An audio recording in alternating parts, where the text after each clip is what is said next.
Hi friends, welcome to ವರ್ಷ logs. Please ನನ್ನ ಚಾನಲ್ನ ಸಬ್ಸ್ಕ್ರೈಬ್ ಮಾಡಿ ಆ್ಯಂಡ್ ಶೇರ್ ಮಾಡಿ. ನಾನು ಇವತ್ತು ಹೇಳ್ಕೊಡುವಂಥ ರೆಸಿಪಿ ಅಂಬ್ಲಿ. ಇವಾಗ ಹೆಂಗೂ ಸಮ್ಮರ್ ಸೀಸನ್ ಬಂತಲ್ಲ, ಸೊ ಇವಾಗ ನಾವು ಅಂಬ್ಲಿ ಅಂತ ಮಾಡ್ತೀವಿ ನಮ್ಮ ಉತ್ತರ ಕರ್ನಾಟಕ ಸೈಡು. ಇದನ್ನು ಹುಳಿ ಮೊಸರು ಇರ್ತೈತಲ್ಲ, ಅದ್ರಾಗ ಮಜ್ಜಿಗೆ ಕಟ್ಟೋದು ಇಟ್ಕೊಂಡಿರ್ಬೇಕು. 1 ಚಮಚೆ ಹಿಟ್ಟದಷ್ಟು ಜೋಳದ ಹಿಟ್ಟು ಅಂತೀವಲ್ವ, ರೊಟ್ಟಿ ತಟ್ಟಕ್ಕೆ ಯೂಸ್ ಮಾಡ್ತೀವಲ್ಲ, ಅದನ್ನ 1 ಚಮಚೆ, ಪಲ್ಯ ಚಮಚೆಲೆ 1 ಚಮಚೆ ಜೋಳದ ಹಿಟ್ಟು ಹಾಕಿ, ಕ್ವಾಂಟಿಟಿ ನಿಮಗೆ ಭಾಳ ಬೇಕಂದ್ರೆ ಭಾಳ ಹಾಕೋಬೋದು. ನಾನು ಒಂದು ಮಜ್ಜಿಗೆನ ಒಂದು ಅರ್ಧ ಮ್ಯಾಗ ತೊಗೊಂಡಿನಿ ಕಪ್ಪಲ್ಲಿ. ಹುಳಿ ನಿಮ್ಗೆ ಎಷ್ಟು ಬೇಕೋ ಅಷ್ಟು ಹೆಚ್ಚು ಮಜ್ಜಿಗೆ ಯೂಸ್ ಮಾಡ್ಕೋಬೋದು. ಆಮೇಲೆ ನೀರು ಆ್ಯಡ್ ಮಾಡ್ತಾಯಿದ್ದೀನಿ.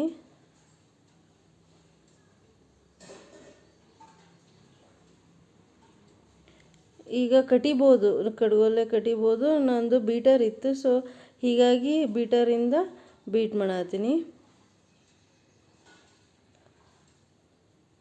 ಕುಡ್ಗೋಲಿಂದ ಕಟ್ಟಿದ್ರೂ ನಡಿತೈತಿ.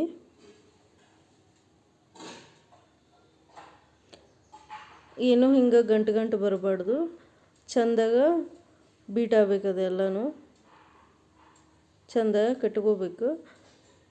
ಈಗ ಎಷ್ಟು ಬೇಕೋ ಅಷ್ಟು ನೀರು ಆ್ಯಡ್ ಮಾಡ್ಕೋಬೇಕು. ತಿಳಿ ಆಗ್ಬೇಕಿದು.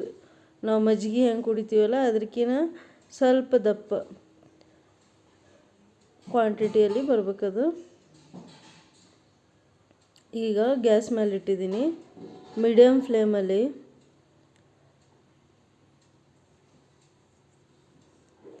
ಸ್ವಲ್ಪ ರುಚಿಗೆ ತಕ್ಕಷ್ಟು ಉಪ್ಪು ಮತ್ತು ಜೀರಿಗೆ ಹಾಕೋಬೋದು. ನಾವು ಬೇಕಂದ್ರೆ ಕಾಳು ಮೆಣಸನ್ನು ಕುಟ್ಟಿ ಹಾಕೋಬೋದು. ಉಪ್ಪು, ಜೀರಿಗೆ ದೇಹಕ್ಕೆ ತಂಪು, ಸೊ ಅದಕ್ಕೆ ಜೀರಿಗೆ ಹೆಚ್ಚಾಗಿ ಬಳಸ್ಬೋದು ನಾವು. ಜೀರಿಗೆ ಹಾಕಿದ್ದೀನಿ. 1-2 ಕುದಿ ಕುದ್ರೆ ಸಾಕು. ಇದನ್ನ ಫ್ರಿಜ್ ಇದ್ದರೆ ಫ್ರಿಜ್ಜಲ್ಲಿ ಇಡಿ, ನಾರ್ಮಲ್ ಇದಕ್ಕೆ ಬಂದಾಗ. ಇಲ್ಲ ಅಂದರೆ ಸ್ವಲ್ಪ ಪ್ಲೇಟಲ್ಲಿ ನೀರು ತೊಗೊಂಡು ನೀರು ಹಾಕಿ ಆ ಪ್ಲೇಟ್ ಮ್ಯಾಗ ಇದನ್ನು ಇಡಬೇಕು. ಅಂದರೆ ನಾರ್ಮಲ್ ಟೆಂಪ್ರೇಚರ್ಗೆ ಬರ್ತೈತಿದು.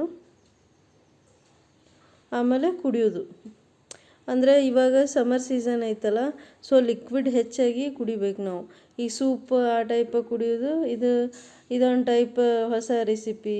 ನಾವು ರೆಗ್ಯುಲರ್ ಯೂಸ್ ಮಾಡ್ತೀವಿ ಇದನ್ನೆಲ್ಲ.